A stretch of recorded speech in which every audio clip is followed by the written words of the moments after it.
నమస్తే అండి. ఇది మిర్చి గురించి సబ్జెక్టు.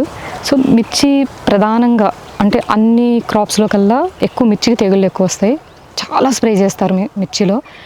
మీకు తెలుసు పచ్చిమిరపకాయలు అంటాము, మిర్చి అంటాము.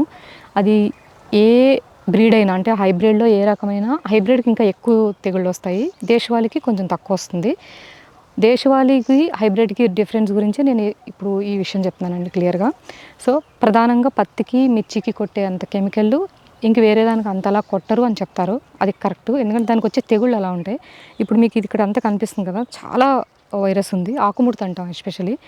ఆకుముడత అంటే చాలా చిన్న చిన్న కంటికి కనిపించిన పురుగులు ఉంటాయి. అది అసలు మనకి ఇలా చిక్కుడు బాధకు వస్తుంది చూడండి, పేనుబంక అట్లా ఉంటుంది. కానీ పేనుబంక వేరు, ఇది వేరు. సో ఈ మిర్చికి భూమిలో వేసే యూరియా, డిఏపి అవి అన్ని ప్లాంట్స్ కంటే దీన్ని కొంచెం ఎక్కువ వేస్తారు. అంటే భూమిలో అలా వేస్తే ఈ బలం తట్టుకుని తెగుళ్ళు ఆగుతుందని హైబ్రిడ్కి, కానీ ఆగదండి. తర్వాత పైన మొక్క పెరిగి తెగులు స్టార్ట్ అయిన తర్వాత ఎవ్రీ 4 డేస్కి ఒక బాటిల్ స్ప్రే చేస్తారు మిర్చికి. సో ఇది మనకి దేశవాళీ కాబట్టి నేను ఏం వేయకపోయినా అంటే ఒక కషాయం స్ప్రే చేస్తున్నాము. భూమి లోపల మనం వేయవలసినవి అన్నీ వేసాము, సహజసిద్ధ ఎరువులు. అయినా సరే మిర్చి ఎంత బాగా కాసింది చూడండి. ఇది ఒక వెరైటీ, లావుగా పొట్టుగా ఇట్లా ఒంకులుగా ఉంటుంది. దేశవాళీలో ఇట్లానే ఉంటాయి, షైనీగా అందంగా ఇట్లా మెరుస్తూ పొడవగా మన కంటికి ఇంపుగా ఉండవండి ఇవి దేశవాళీ ఎప్పుడైనా సరే. అంటే కొన్ని మిర్చులు దేశవాళీ కూడా బాగుంటాయి, కొన్ని ఇలా ఉంటాయి. చాలా స్పైస్ ఉంటుంది, మంచి పోషక విలువలు ఉంటాయి. జనరల్గా మిర్చి అనేది కంపల్సరీ మనిషి తినాలి. ఇప్పుడు కారం ఎక్కువ తినొద్దండి, మిర్చి పౌడర్ మంచిది కాదని చెప్తున్నారు డాక్టర్స్. మిర్చి తినకపోతే కొన్ని మనకి కావాల్సిన పోషక విలువలు అందవు, ఎందుకంటే కెమికల్స్ ఎక్కువ కొడతారు కాబట్టి తినొద్దని చెప్తున్నారు. వాళ్ళు చెప్పారు, మనం ఏం తినాలి, కారానికి ఏం వాడాలి. సో ఇట్లా దేశవాళీ మిర్చి కెమికల్ లేకుండా అలా నేచురల్ పద్ధతిలో పండించినవి మాత్రమే. పచ్చిమిర్చి కానీ ఎండుమిర్చి అయిన తర్వాత, అంటే ఎండుమిర్చి అంటే దీన్నే మనం దేశవాళీని ఎండుమిర్చి ఇట్లా వదిలేస్తాము. ఇది ఒక వెరైటీ. మిర్చిలో మొత్తం ఇక్కడ మన పొలంలో మొత్తం 5 రకాలు తీసుకున్నాం దేశవాళీ. ఇది అసలు ఎంత బాగుంది చూడండి, పండు అయిపోతుంది. తర్వాత ఇది వదిలేస్తే ఇది ఎండిపోయిన తర్వాత కారం పట్టించుకుంటాం.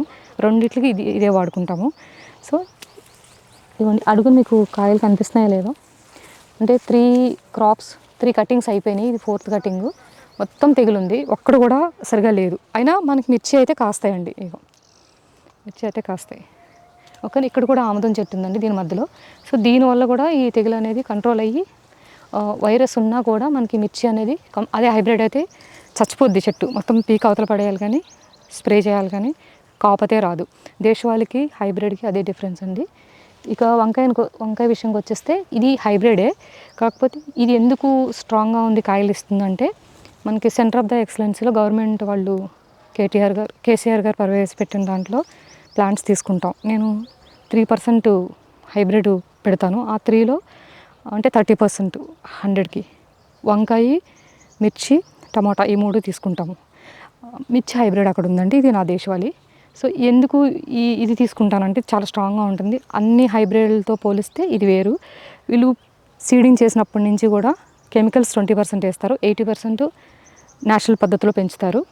వర్మీ కంపోజర్ వాళ్ళకి గవర్నమెంట్లో అన్నీ దొరుకుతాయి, స్టేట్ గవర్నమెంట్ కాబట్టి ఫ్రీగా అందిస్తారు వాళ్ళకి. సీడింగ్ చేసే పద్ధతి మొత్తం ఒక సిస్టమ్ని చేసి బయట నుంచి వైరస్ అదంతా రాకుండా సెటప్ ఉంటుంది. అదొకటి వాళ్ళకి ప్లస్, హెల్దీగా న్యాచురల్గా పెరగడానికి వాళ్ళ ప్లాంటు. తర్వాత వర్మీ కంపోజరు, వేపపిండి, మనకి మంచి సాయిల్ అంటే నేచురల్ సాయిల్ కూడా వాళ్ళకి దొరుకుతుంది. ఈ 3 కలిపి కోకోపెట్టు, ఈ 4 కలిపి సీడ్ని డెవలప్ చేసి మొక్క చేసి మనకి ఇస్తారు. కెమికల్స్ కొట్టరండి వాళ్ళు. సో అందుకని హైబ్రిడ్ తీసుకున్నాను. సో ప్లాంట్ హెల్దీగా ఉంది కాబట్టి హైబ్రిడ్ అయినా కూడా నేను కొంచెం కషాయాలు స్ప్రే చేస్తా చాలు వంకాయలు వచ్చేస్తాయండి. దీని నెక్స్ట్ వచ్చేసి మనకి మిర్చి, వంకాయ. ఇక్కడ బెండకాయ ఉందండి. బెండకాయ గురించి చెప్పాలి, చాలా అద్భుతం. ఇది దేశవాళీ బెండ. హైట్ వచ్చి నాకు 5.5, నేను ఇంకొక 4 feet ఉంటుంది, మేబీ ఒక 10 feet ఉండొచ్చు. కింద పొలంలో 15 feet ఎదిగిందండి. ఇది దేశవాళీ బెండకుండే సత్తువ చాలా గొప్పగా ఉంటుంది. ఎప్పుడు ఈ 7 ఏళ్ల నుంచి నేను ఇదే బండి తీసుకుంటున్నానండి. ఇదంతా విత్తనం బెండ్ ఎప్పుడైనా మీకు హైబ్రిడ్ ఎలా ఉంటుందంటే ఈ సైజులో ఉంటుంది, లేదంటే ఈ సైజులో ఉంటుంది. మ్యాక్సిమం ఈ సైజు ఉంటాయి. అంటే ప్రాంతాలను బట్టి వాళ్ళు వేసే విధానాన్ని బట్టి ఆ సైజు పెరుగుతుంది. సో భూమిలో కెమికల్స్ ఇచ్చి హైబ్రిడ్ బెండ్ పెరిగినప్పుడు ఇట్లా కొమ్మలు రావు, దానికి ఎట్టి పరిస్థితుల్లో కొమ్మలు రావు. ఓన్లీ ఒక్క స్టేటు ఈ మధ్య భాగం మాత్రమే ఉంటుంది. దీనికి అణువణువు కాయలు వచ్చేస్తాయి అన్నమాట. అంటే ఒక చెట్టుకి బెండ చెట్టుకి 20 నుంచి 30-40 కాయలు ఎవ్రీ 3 డేస్కి పెరుగుతుంది. టన్స్ కాయ ఇస్తూనే ఉంటుంది. కానీ దేశవాళీ అలా కాదు. ఈ కింద నుంచి స్టార్ట్ అయిన తర్వాత 4 మంత్స్ తర్వాత క్రాప్ స్టార్ట్ అవుతుందండి. ప్లాంట్ పెట్టిన తర్వాత ఇంకొక 4 మంత్స్ కాస్తుంది. అంటే మ్యాక్సిమం 7 మంత్స్ నుంచి 8 మంత్స్ బెండకాయ కాపు వస్తుంది. అదే హైబ్రిడ్ అయితే మీకు 4 మంత్స్లో ఫినిష్ అయిపోతుంది. బెండకాయ చెట్టు పెట్టడము, కాయలు రావడం, మనం కోసి బజార్కి వేసేయడం, మనం తీసుకోవడం అన్నీ అయిపోతాయి. సో గ్రీన్గా షైనీగా ఉంటుంది. ఇది వచ్చేసి మనకి ముళ్ళు గుచ్చుకుంటాయి. నేను మీకు బాగా పైకి ఉంది చూస్తాను. దీనికి నువ్వు ఉంటుంది. అసలు బెండకాయ కోయడం కూడా చాలా కష్టం పచ్చిగా ఉన్నప్పుడు. ఇప్పుడైతే విత్తనం ఎండిపోయింది, నేను పచ్చిది కూడా చూపిస్తాను. అసలు కొయ్యలేము దీని నిండా. ఇక కొయ్యడం కూడా చాలా కష్టం అండి, గట్టిగా పెట్టుకుని తెంపాలి. ఒక్కొక్కసారి మాకు ఇది కట్ చేయాలంటే నైఫ్ కానీ కత్తిరి కానీ ఉండవలసి వచ్చేది. మీకు హైబ్రిడ్ బెండి ఇట్లా అంటే ఇరిగిపోతుంది, దాంట్లో బలం ఉండదు. దీనికి చెట్టుకి, కాయకి, కాడకి ప్రతి దానికి పీచు పదార్థం బాగా ఎక్కువగా ఉంటుంది. అంటే దీన్ని చాకుతో కట్ చేయడం కూడా కష్టం, కానీ లేతగా ఉంటుంది. కోసేటప్పుడు కూడా మీకు ఇది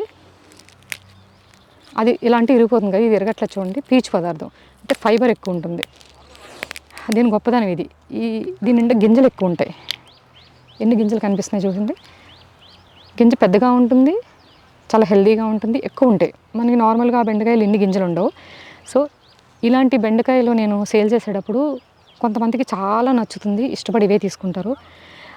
అన్నీ తెలుసున్న వాళ్ళు కూడా, ఆర్గానిక్ ఫార్మింగ్ గురించి తెలిసి కూడా, ఈ బెండకాయ గొప్పతనం తెలిసి కూడా ఎందుకో ఇది దూరం పెడతారండి. గింజలు ఎక్కువ ఉన్నాయి, కట్ చేసేటప్పుడు కట్ అవ్వట్లేదు, ముదిరిపోయిందేమో అనే ఫీలింగ్ అంటే వాళ్ళకి ఉండడమే అలా ఉంటుందండి. పీచు పదార్థం ఎక్కువ ఉండడం వల్ల, ఒరిజినల్ కాబట్టి గింజ, జిగురు, పీచు పదార్థం ఇవన్నీ ఎక్కువ ఉంటాయి. అందుకే ఇది మహా అయితే ఎంత 4-5 కాయలు కాస్తుందండి. అది కూడా కాయ పిండి వచ్చిన తర్వాత తయారవడానికి 1 మంత్ పడుతుంది. వాళ్ళకైతే 3-4 డేస్లో బెండకాయ తయారైపోతుంది, మనకు 1 మంత్ పడుతుంది. సో ఇదనమాట అద్భుతం. ఇలాంటి ఆహారానికి దూరం అయిపోయామండి అందరూ. సో ఇవి నెక్స్ట్ ఇయర్కి నాకు చూడండి, ఇది తెంపుతాను నేను, అసలు రాదు, ఎంత కష్టం అది. అంటే అసలు దాంట్లోనే బలం ఉండదు అనమాట. హైబ్రిడ్ అంటే ఇప్పుడు అన్నీ మళ్ళీ బెండకాయలు అన్నీ కూడా విత్తనాలు తయారవ్వవు, కొన్ని ఫెయిల్ అవుతుంటాయి. చూడండి ఫెయిల్ అయింది, దీంట్లో విత్తనం లేదు, మొత్తం సీడ్ అంతా ఫెయిల్ అయిపోయింది. మంచి విత్తనం చూద్దాం.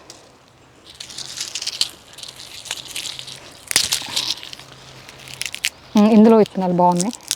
ఇక నెక్స్ట్ ఇయర్కి ఇదే విత్తనం నేను వాడుకుంటాను అనమాట. చాలా కాస్ట్లీ ఇవి, ఎవరికైనా కావాలంటే ఆర్డర్ పెట్టండి. కొన్ని పంపించగలుగుతాను, అంటే ఒక 5 to 10 సీడ్స్. నేను ఒక 10 సీడ్స్ తీసుకున్నానండి స్టార్టింగ్లో. అవి ఇప్పటికీ ఒక పావు ఎకరం సరిపడా తోట తయారు చేసుకోగలిగాను. ఇవి బెండకాయ సీడ్స్.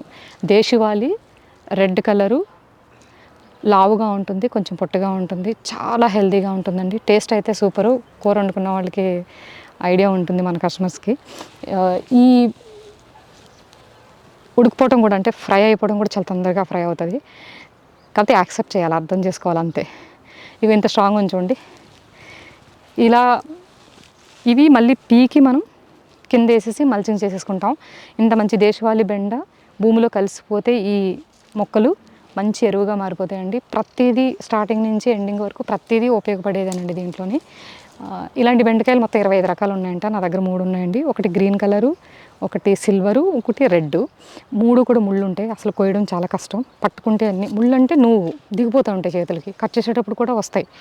అట్లా ముళ్ళ ఆహారం అంటే కంపల్సరీ నువ్వు కానీ ముళ్ళు కానీ ఉన్న ఆహారం మన దేశవాళీ విత్తనాల్లో. సీజనల్ క్రాప్స్ అంటాం దీన్ని. ఓన్లీ ఆ సీజన్ అంటే జూన్లో ఇది పెడతాం మనం. మళ్ళీ June, July, August, September, October, November, December, January, అంటే డిసెంబర్కి కంప్లీట్ అయిపోతుంది. జనవరి నుంచి సీడ్కి ఉంచుతాం దీన్ని. ఇప్పుడు ఫిబ్రవరి కదా, ఈ 2 నెలలు సీడ్ వస్తాయి, ఎండిపోతాయి, తీసేసుకుని ఇది రిమూవ్ చేసేసి మల్చింగ్ చేసేస్తాం. ఈ సీడ్ నెక్స్ట్ ఇయర్ ఉపయోగపడుతుంది.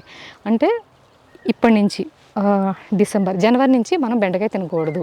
తిన్నామంటే జెనెటికల్ మోడిఫికేషన్ చేసిన హైబ్రిడ్ బెండ, సీజన్కి సంబంధం లేకుండా కెమికల్స్తో పెంచుతారు. బజార్లో బెండకాయ కనిపిస్తే తినొద్దు. ఇంకా అంత డెప్త్గా వెళ్తే మరి ఎట్లా మాకు కూరగాయలు అంటారేమో. ఈ సీజన్ ప్రకారం బెండకాయ అయిపోయిన తర్వాత వచ్చే కూరగాయలు చాలా ఉంటాయండి. ఆ కూరగాయలు నేను వింటర్ సీజన్కి చెప్తాను. సమ్మర్ సీజన్ కూరగాయలు వేరే ఉంటాయి మనకి తినేవి. సీజనల్ అంటే దేశవాళీ విత్తనాలతో సీజనల్ క్రాప్స్లో ప్రతి పీరియడ్లో 3 రకాల కూరగాయలు ఉంటాయి. అది అయిపోయిన తర్వాత మళ్ళీ జూన్కి మళ్ళీ బెండకాయ తీసుకోవచ్చు. దొండకాయ, బెండకాయ, బీరకాయ ఇవన్నీ కూడా ఎక్కువ క్రాప్స్ మనకి లభించేది 6 నెలల నుంచి 8 నెలలు, జూన్ నుంచి డిసెంబర్ వరకు.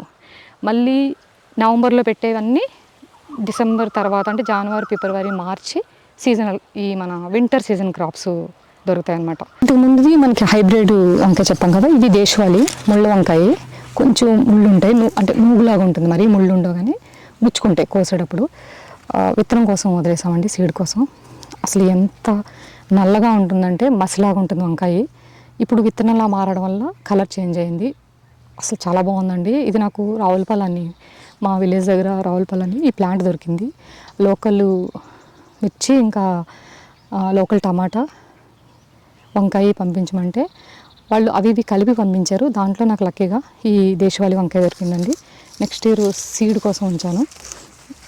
ఇవి అసలు కర్రీ ఎంత టేస్ట్ ఉంటుందండి వంకాయ. కొంతమందికి వంకాయ పడదు. ఆ పడని వాళ్ళకి కూడా ఇది స్కిన్ ఎలర్జీస్ అవి ఉంటాయి కదా, వాళ్ళకు కూడా సెట్ అయిపోతుంది. ఎందుకంటే నాకు కూడా ఉందండి. ఇక్కడ చిన్న ఇవి ఇలా వచ్చింది కదా. జనరల్గా నేను వేరే వంకాయ తిన్నప్పుడు రియాక్షన్స్ ఉంటాయి ఇట్లకి, కాకపోతే ఇది తిన్నప్పుడు అనిపించలేదు నాకు. సో బాగుందండి. మరి ఎక్కడి నుంచి తీసుకొచ్చారో వాళ్ళు ఆ రావులపల్లి, ఏం వెరైటీయో కానీ చాలా టేస్ట్ ఉంటుంది, తొందరగా ఉడికిపోతుంది, మంచి ఎనర్జీస్ ఉన్నాయండి వంకాయలో. ఇగో ఇట్లా అంతర పంటల్లో మనం బెండకాయ దీనికి సంబంధించినవి కొన్ని దీనికి సప్లై చేస్తుంది, దీనికి సంబంధించినవి కొన్ని దీనికి సప్లై చేస్తుంది. అందుకే ఎటువంటి మనం కషాయాలు స్ప్రే చేయకపోయినా మిర్చి ఎంత హెల్తీగా కాసిన చూడండి. మొత్తం చెట్టు అంతా మిర్చి ఉంది. సో బెండకాయ కాపు అయిపోయింది, మిర్చి ఇంకొన్ని రోజులు వస్తుంది. దీని తర్వాత పెట్టామన్నమాట. ఇది వంకాయ కూడా అయిపోయింది, సీడ్కి వదిలేసాం.